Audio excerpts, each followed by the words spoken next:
Et si l'homme le plus attendu de la fin des temps était d'abord l'homme le plus incompris?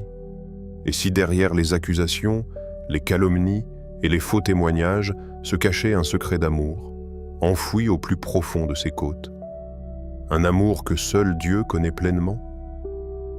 Aujourd'hui, sur Témoins d'Allah, nous allons explorer un sujet bouleversant, inspiré des enseignements du grand maître spirituel Ibn Arabi. Le Mahdi opprimé, accusé injustement, mais soutenu par une promesse divine inébranlable. Si vous faites partie des pays francophones, comme la Suisse, la France, la Belgique ou le Canada, cette chaîne est aussi la vôtre. Abonnez-vous maintenant à Témoins d'Allah et rejoignez une communauté qui cherche à comprendre les signes avec profondeur et sincérité. Entrons dans le mystère. Ibn Arabi est la figure du Mahdi incompris. Dans la pensée profonde du grand maître spirituel Ibn Arabi, le Mahdi n'est pas d'abord une silhouette politique surgissant dans le tumulte des révolutions. Il n'est pas une figure façonnée par les foules, ni construite par des stratégies humaines. Il est un secret divin en marche, un homme travaillé de l'intérieur, un être que l'épreuve a creusé comme on creuse une vallée pour y faire couler un fleuve. Et c'est précisément là que réside le choc, car nous avons été habitués à associer la grandeur à la reconnaissance. Nous pensons que la vérité attire naturellement l'adhésion, que la lumière est immédiatement saluée. Pourtant, Ibn Arabi renverse cette attente. Il évoque un Mahdi qui n'arrive pas dans un climat d'enthousiasme collectif, mais dans un brouillard dense de confusion. Imagine la scène. Un monde saturé d'opinions, des voix partout, des écrans, des discours, des débats sans fin. Et au milieu de ce tumulte, un homme se lève, pas pour séduire, pas pour flatter, pas pour plaire, mais pour redresser. Or, redresser ce qui est tordu fait mal. Dire la vérité à une époque qui a appris à vivre dans l'arrangement permanent provoque une réaction violente. La lumière n'est pas seulement éclairante, elle est accusatrice. Elle expose les fissures que l'on voulait dissimuler. Ibn Arabi insiste sur ce point. Le Mahdi sera incompris parce que son apparition dérangera les équilibres artificiels. Ceux qui se sont habitués à l'ombre ne haïssent pas toujours la lumière par conviction. Parfois, ils la rejettent simplement parce qu'elle les oblige à voir. Et voir implique de changer.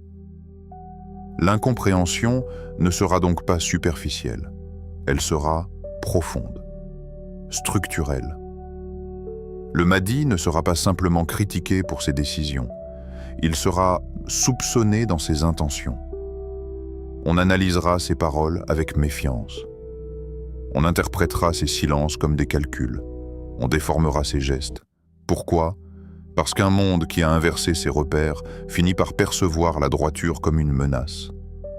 Ibn Arabi décrit un climat où les valeurs sont renversées. Le mensonge devient habileté. La duplicité devient intelligence. L'opportunisme devient sagesse. Dans un tel contexte, l'authenticité paraît naïve, la sincérité paraît dangereuse. Et c'est dans cet environnement que le Mahdi évoluera. Il ne sera pas rejeté par ignorance seulement, mais par inconfort. Sa simple présence rappellera aux consciences endormies ce qu'elles ont abandonné. Il deviendra un miroir. Et peu de gens aiment les miroirs quand ils révèlent ce que l'on voulait cacher. L'oppression qu'il subira ne sera pas seulement physique ou politique. Elle sera psychologique, sociale, spirituelle. Des autorités religieuses s'opposeront peut-être à lui, persuadées de protéger la tradition alors qu'elles défendent leur position. Des figures influentes utiliseront leur crédibilité pour le discréditer. Ibn Arabi ne présente pas cette opposition comme un accident. Il la présente comme une étape, car selon cette vision spirituelle, la reconnaissance facile n'est pas un signe d'élection divine. Au contraire, la vérité authentique traverse presque toujours le feu du rejet avant d'être accepté. Le Mahdi sera donc façonné par la patience. Pas une patience passive, une patience active, une endurance intérieure. Chaque accusation deviendra une pierre supplémentaire, polissant son caractère. Chaque trahison deviendra une profondeur supplémentaire dans son regard. Chaque malentendu élargira son cœur. C'est là une dimension essentielle. L'injustice ne le brisera pas.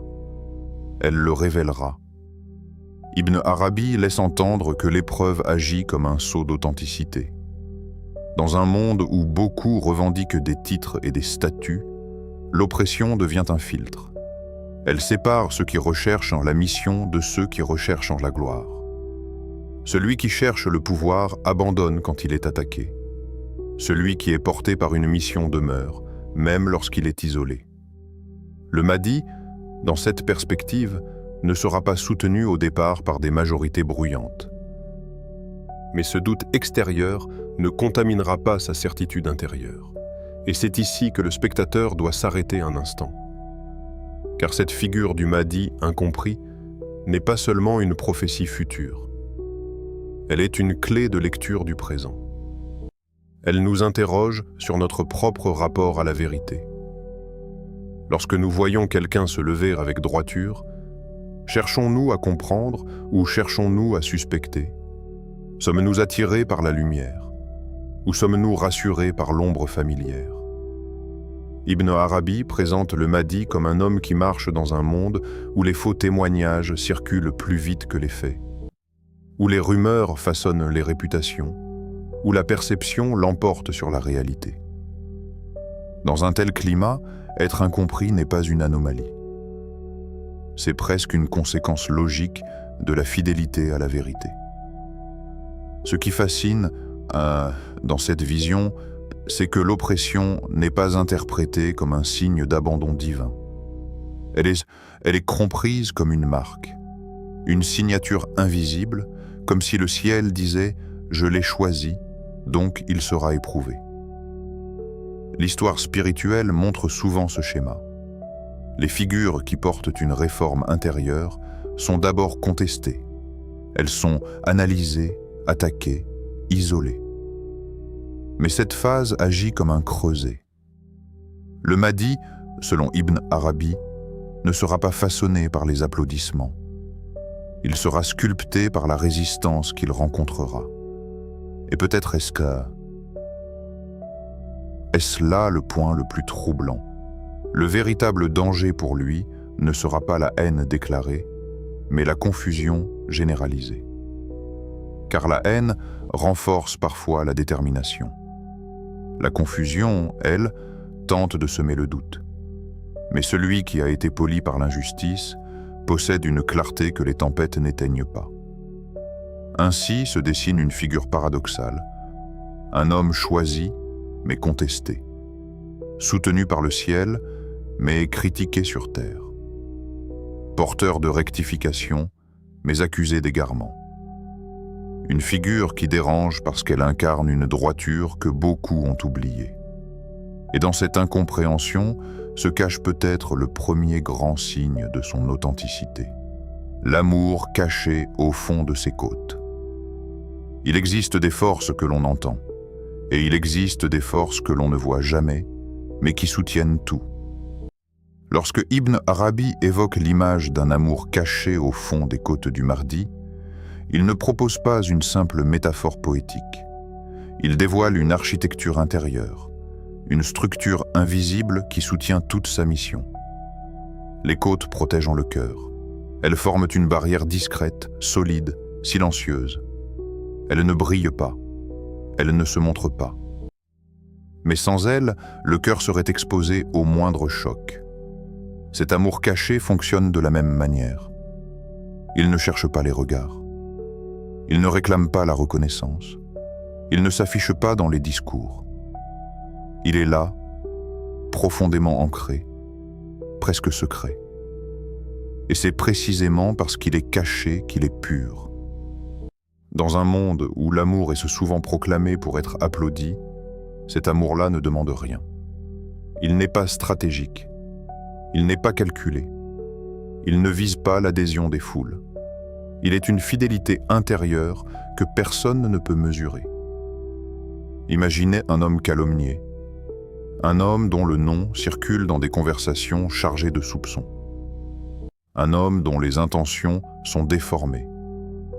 Et pourtant, au lieu de répondre par la rancune, il garde en lui une douceur intacte. Ce n'est pas une faiblesse, c'est une maîtrise. Ibn Arabi laisse entendre que le Mahdi possédera cette qualité rare, aimer même sous l'injustice. Non pas aimer l'injustice, mais aimer au-delà d'elle. Un amour pour Dieu d'abord. Un amour qui n'est pas émotionnellement fragile, mais enraciné. Un amour qui ne dépend pas des circonstances. Lorsque les critiques pleuvent, cet amour ne diminue pas. Lorsque les trahisons surviennent, il ne se fissure pas. Il reste. Ensuite, un amour pour la justice. Pas une justice froide, mécanique, punitive. Une justice portée par la compassion. Une justice qui cherche à réparer plutôt qu'à humilier. Une justice qui redresse sans écraser. Et le plus déroutant, un amour même pour ceux qui l'opprimeront. C'est ici que la profondeur devient vertigineuse. Car aimer ceux qui vous soutiennent est naturel. Aimer ceux qui vous admirent est simple. Mais garder un cœur intact face à ceux qui vous accusent exige une élévation intérieure hors du commun. Cet amour caché n'est pas une émotion passagère. C'est une orientation permanente, une direction du cœur. Il agit comme une boussole intérieure. Lorsque la colère pourrait facilement s'installer, il la dissout. Lorsque la vengeance pourrait sembler légitime, il la dépasse. Le Mahdi, dans cette vision, ne sera pas animé. Cet amour caché devient ainsi sa véritable force.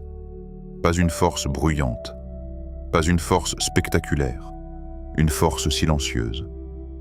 Comme les racines d'un arbre, on ne les voit pas. Mais elles soutiennent tout le tronc. Plus les tempêtes seront violentes, plus cet amour s'enfoncera profondément. Plus les accusations seront dures, plus il se réfugiera dans cette fidélité intérieure. Ibn Arabi suggère que cet amour sera si pur qu'il deviendra un critère de reconnaissance. Non pas un critère visible pour tous, mais perceptible par ceux dont le cœur est encore vivant. Il y a des personnes qui reconnaissent la lumière sans qu'on la leur explique. Elles la ressentent, elles l'aperçoivent dans un regard, dans une attitude, dans une manière de répondre à l'injustice sans se dégrader. Et il y a d'autres personnes qui ne verront qu'un homme ordinaire. Elles analyseront ses paroles sans capter la profondeur de son silence. Elles jugeront ses actions sans comprendre l'intention qui les traverse. Le Mahdi, selon cette lecture spirituelle, ne séduira pas par le spectacle. Il ne s'imposera pas par le charisme superficiel. Il touchera par la densité intérieure. Il y a une différence entre impressionner et transformer. Impressionner capte l'attention. Transformer touche l'âme. Cet amour caché au fond de ses côtes sera une source constante. Même lorsque tout semblera s'opposer à lui, il puisera dans cette réserve intérieure. Ce n'est pas un amour naïf qui ignore la réalité. C'est un amour lucide. Il voit les injustices, il perçoit les manipulations, il comprend les jeux de pouvoir, mais il choisit de ne pas laisser ces éléments définir son cœur. Et c'est là que se joue la véritable grandeur.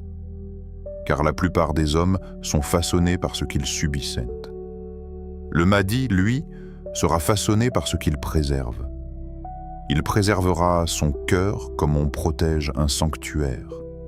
Il ne permettra pas aux insultes d'y laisser des cicatrices permanentes. Cet amour deviendra également une épreuve pour ceux qui l'observeront. Car face à un homme qui répond à la haine par la dignité, chacun est confronté à lui-même. Certains seront apaisés, d'autres seront irrités. La pureté met mal à l'aise ceux qui vivent dans le compromis. L'amour caché ne cherche pas à convaincre par des arguments.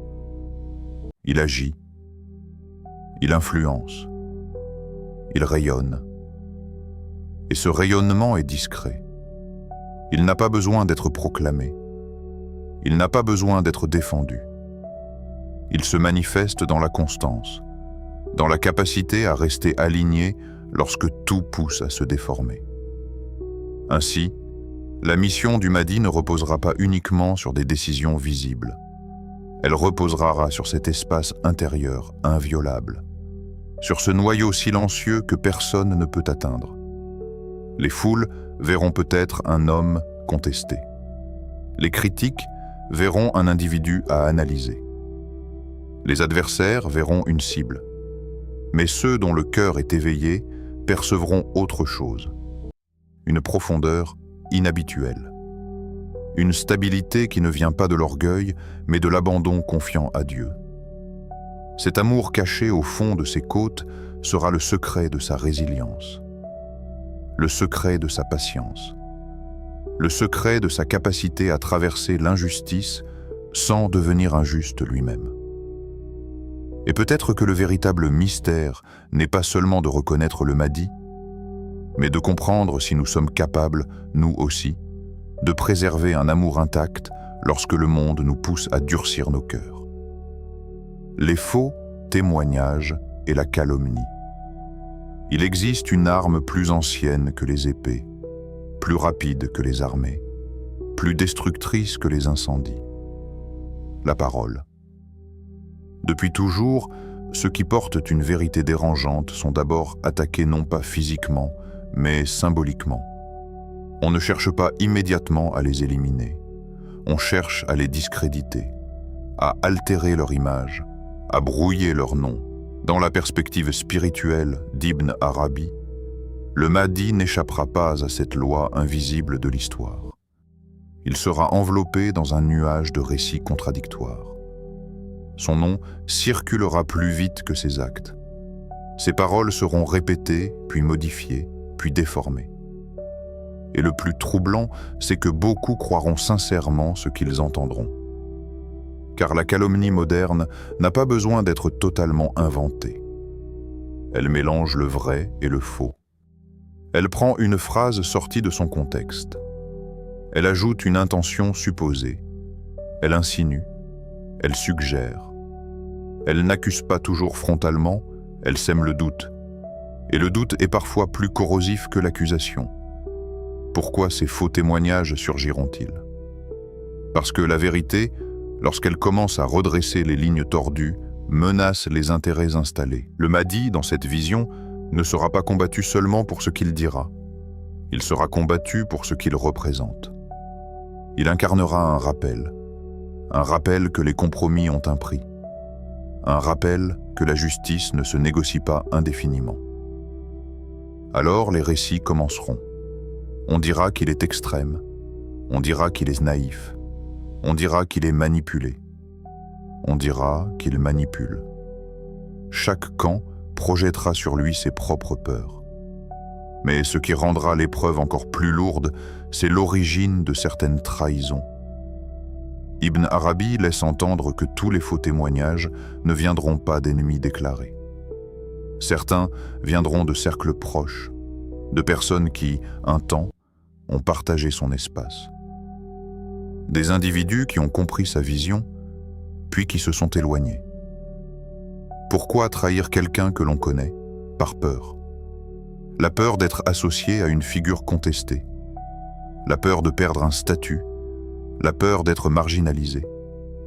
Il y aura aussi la jalousie, l'incompréhension, l'orgueil blessé. Parfois, voir un homme porter une mission expose nos propres renoncements. Et il est plus facile d'attaquer celui qui avance que d'admettre que l'on a soi-même reculé. Être attaqué par un adversaire déclaré est presque logique. Il y a une cohérence dans l'opposition. Mais être trahi par quelqu'un qui partageait vos confidences laisse une cicatrice différente. C'est une blessure silencieuse. Car la trahison n'est pas seulement une accusation publique. C'est une rupture intérieure. C'est la découverte que l'intimité n'était pas aussi solide qu'on le croyait. Dans cette tempête, la réaction naturelle serait de répondre, d'expliquer, de corriger chaque mensonge, de publier des clarifications, de démonter chaque accusation point par point.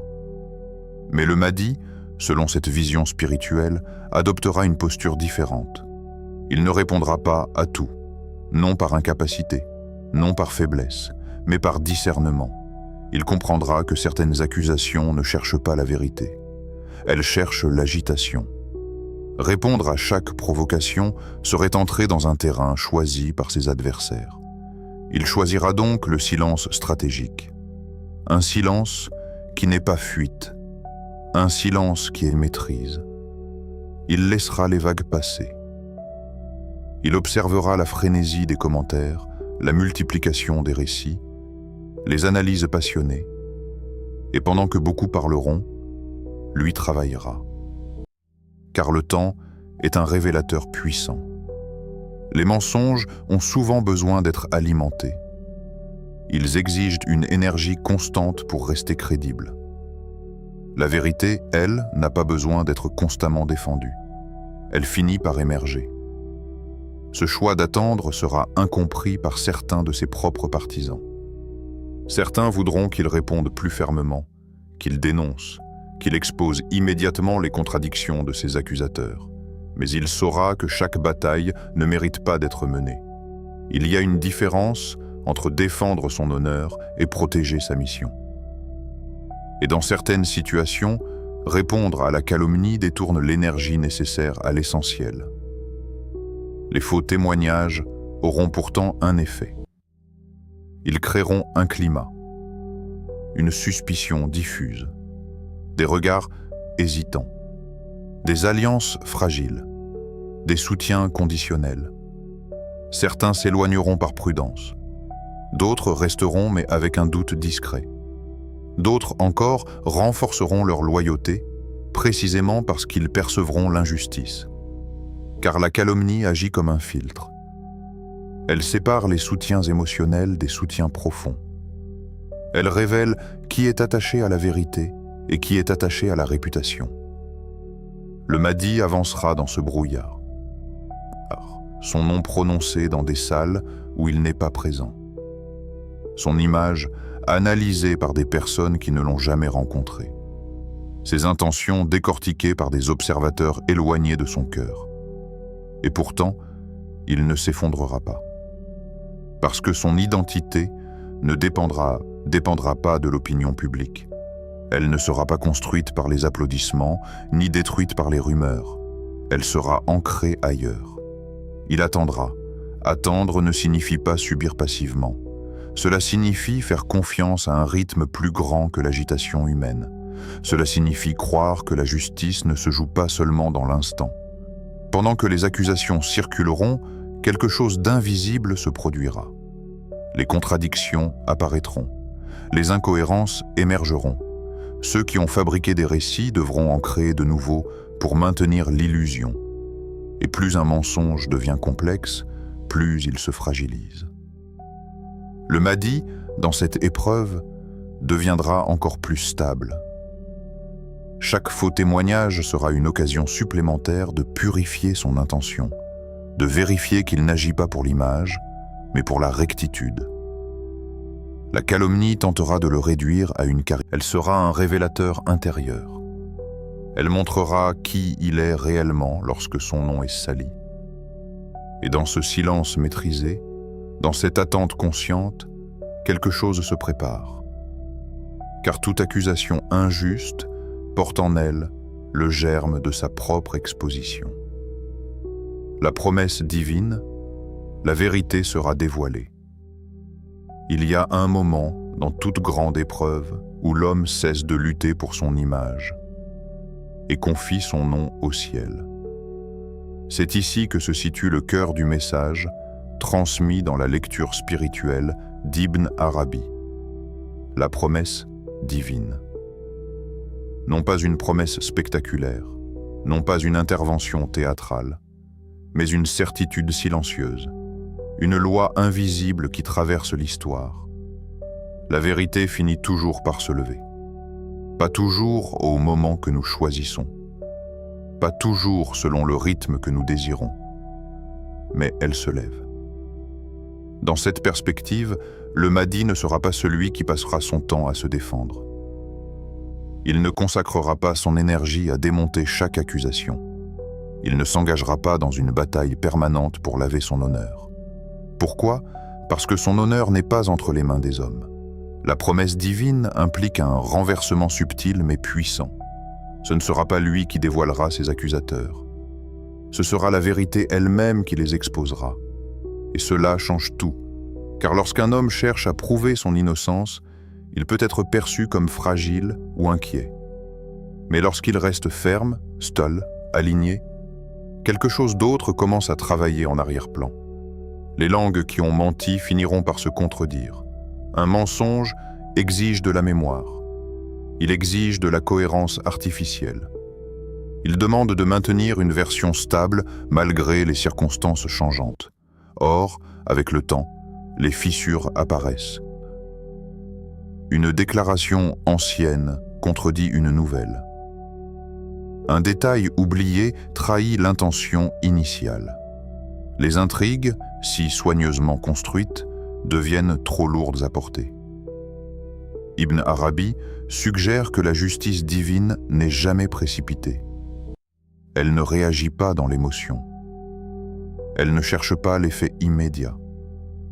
Elle agit avec une précision qui dépasse la compréhension humaine. Cela signifie que le temps de l'exposition ne sera pas dicté par l'impatience du Mahdi ni par la pression de ses partisans. Il sera déterminé par une sagesse plus vaste. Imaginez ce moment. Ceux qui avaient répandu des récits avec assurance commencent à hésiter. Ceux qui affirmaient posséder des preuves se retrouvent confrontés à leurs propres contradictions. Les alliances construites autour du mensonge se fissurent. Non pas parce que le Mahdi a organisé une contre-attaque, mais parce que la vérité, lorsqu'elle est laissée intacte, possède une force intrinsèque. La révélation ne sera pas seulement une correction d'image, elle sera un signe, un tournant collectif, une clarification pour la communauté. Car pendant la période de calomnie, beaucoup auront été troublés. Certains auront douté. D'autres auront choisi la prudence. D'autres encore auront pris position contre lui, convaincus d'agir justement. Lorsque la vérité émergera, elle ne fera pas qu'innocenter un homme. Elle rééduquera des consciences. Ceux qui doutaient comprendront qu'ils ont jugé trop vite. Ceux qui ont calomnié devront affronter leurs propres paroles. Et cette confrontation sera intérieure avant d'être publique. Car le plus grand tribunal n'est pas toujours celui des foules. C'est celui de la conscience. La promesse divine ne signifie pas humiliation spectaculaire. Elle signifie mise en lumière, exposition, clarification. Ce qui était caché sera visible. Ce qui était insinué sera confronté aux faits. Ce qui était manipulé sera démêlé. Dans ce processus, le Mahdi restera étonnamment stable. Il ne jubilera pas. Il ne cherchera pas à humilier ceux qui l'ont attaqué. Il ne transformera pas la révélation en vengeance. Pourquoi ? Parce que sa mission n'a jamais été centrée sur lui-même. C'est ici que réside la profondeur de cette promesse. Elle n'est pas donnée pour satisfaire l'ego d'un homme injustement accusé. Elle est donnée pour protéger une mission. Si les faux témoignages restaient nés sans clarification, ils contamineraient de la confiance collective. Ils affaibliraient de la capacité du Mahdi à restaurer l'équilibre. La révélation divine intervient donc comme un rétablissement d'ordre, non pour glorifier une personne, mais pour préserver une direction. Il est important de comprendre que la justice divine ne fonctionne pas comme les réactions humaines. Nous voulons souvent une réparation immédiate. Nous voulons voir les menteurs exposés rapidement. Nous voulons que l'injustice soit corrigée dans l'instant.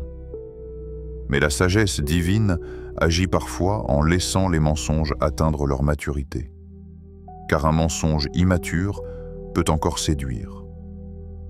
Un mensonge poussé à l'extrême finit par s'effondrer sous son propre poids. Le Mahdi, conscient de cette promesse, avancera sans précipitation.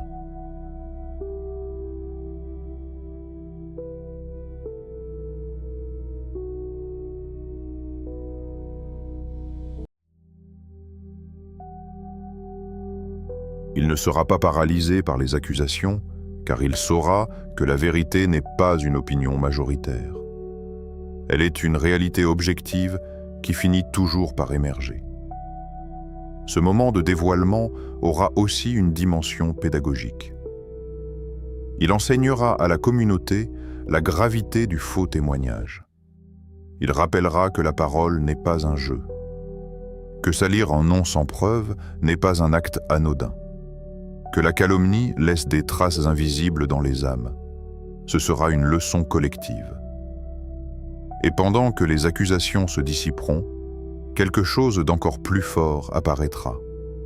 La cohérence du Mahdi, sa constance, sa patience, son refus d'entrer dans la spirale de la vengeance.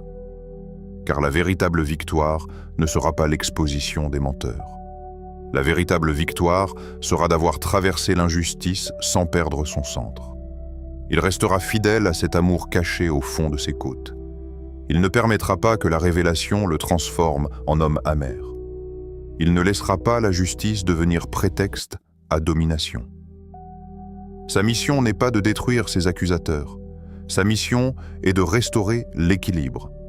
Restaurer signifie réparer ce qui a été déséquilibré. Réaligner ce qui a été déformé. Guérir ce qui a été fracturé. Et cela ne peut être accompli par un cœur rempli de rancune.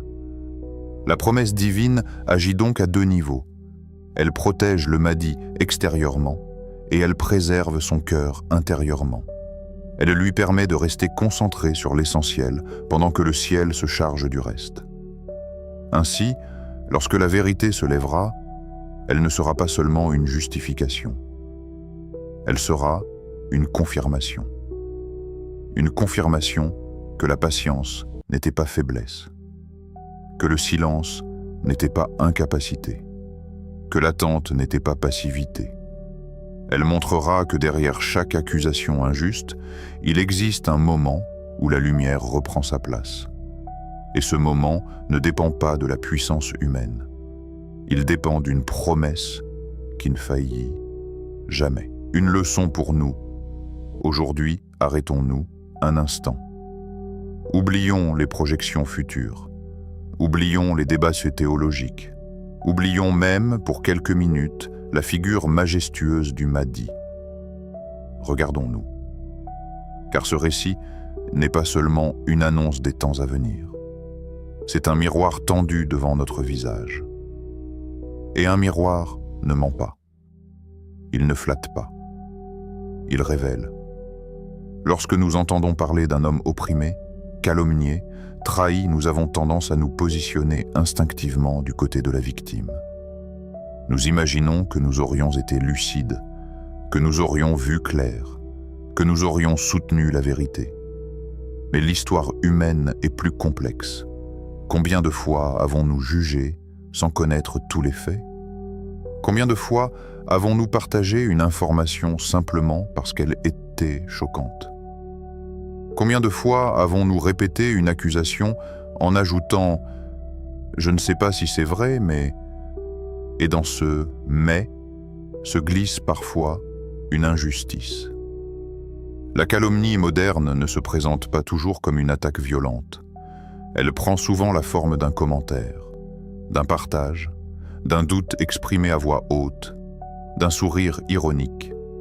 Nous vivons dans une époque où tout est amplifié.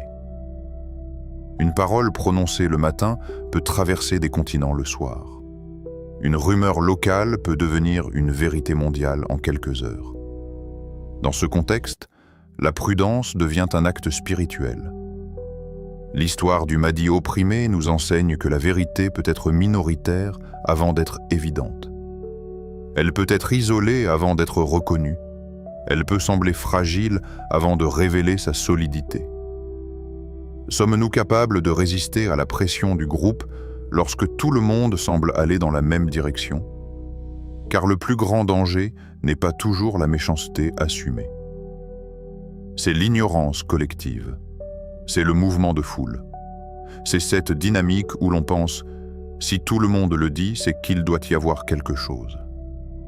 Mais l'histoire nous montre que la majorité peut se tromper, que le bruit peut couvrir la vérité, que l'émotion peut remplacer l'analyse. Dans cette perspective, la figure du Mahdi devient un test silencieux pour chaque conscience. Pas seulement un test de reconnaissance, un test de comportement. Serons-nous parmi ceux qui vérifient avant de parler? Serons-nous parmi ceux qui suspendent leur jugement? Serons-nous parmi ceux qui refusent de participer à la démolition d'une réputation sans preuve claire? Il est facile de dénoncer la calomnie lorsqu'elle est évidente. Il est plus difficile de la détecter lorsqu'elle se présente sous des habits respectables. Parfois, elle se déguise en analyse critique. Parfois, elle se cache derrière le prétexte de prévenir les autres. La prudence n'est pas la naïveté. Elle est une discipline. Elle exige de ralentir dans un monde pressé. Elle exige de réfléchir dans un monde réactif. Elle exige de se taire lorsque la parole pourrait blesser injustement. Nous avons vu que le Mahdi portera un amour silencieux, profond, stable. Cet amour ne sera pas spectaculaire. Il ne fera pas la une des discussions. Mais il sera plus puissant que la haine affichée. Aujourd'hui, la haine est souvent bruyante. Elle attire l'attention, elle mobilise, elle crée des camps, elle génère des réactions immédiates. L'amour, lui, travaille lentement. Il ne crie pas, il ne provoque pas, il construit. Dans nos vies quotidiennes, combien de conflits pourraient être désamorcés si nous choisissions la retenue au lieu de la réaction impulsive? Combien de divisions pourraient être évitées si nous décidions de préserver notre cœur au lieu de nourrir l'amertume? Le croyant moderne est confronté à un défi inédit, la surexposition permanente. Tout est commenté, tout est évalué, tout est filmé, partagé, analysé. Dans ce flux continu, la tentation est forte de participer, de donner son avis sur tout, de réagir à chaque polémique, de se positionner